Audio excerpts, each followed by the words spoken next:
गौतम बुद्ध बोधिधर्मा, जिन्हें भारतीय महायान बौद्ध भिक्षु के रूप में हद्योप में जाना जाता है, का जन्म लगभग 5वीं या 6वीं शताब्दी में दक्षिण भारत के कांचीपुरम में हुआ था। वह ध्यान जैन बौद्ध धर्म के संस्थापक और चीन में मार्शल आर्ट शाओलिन कुंगफू की शुरुआत करने के लिए प्रसिद्ध हैं। उनका वास्तविक नाम बोधिधर्म था और बोतंग बुद्ध उनका सम्मानजनक नाम है। वे पल्लव वंश के राजकुमार थे, लेकिन बौद्ध धर्म के प्रति गहरी आस्था रखने के कारण उन्होंने सांसारिक जीवन का त्याग कर भिक्षु का जीवन अपनाया। अपने गुरु प्रजनातर के निर्देशानुसार वे बौद्ध धर्म का प्रचार करने के लिए चीन गए।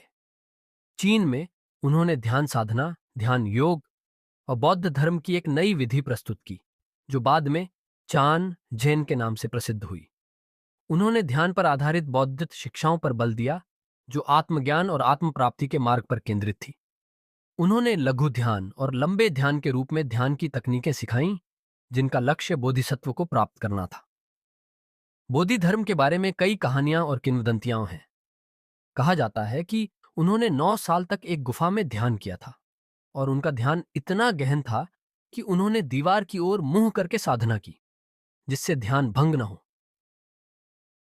उनका शिष्यों के प्रति व्यवहार कठोर था और वे सच्चे ज्ञान की खोज पर जोर देते थे। बोधि धर्म के योगदान ने न केवल चीन में बल्कि पूरे पूर्वी एशिया में बौद्ध धर्म के विकास पर गहरा प्रभाव डाला।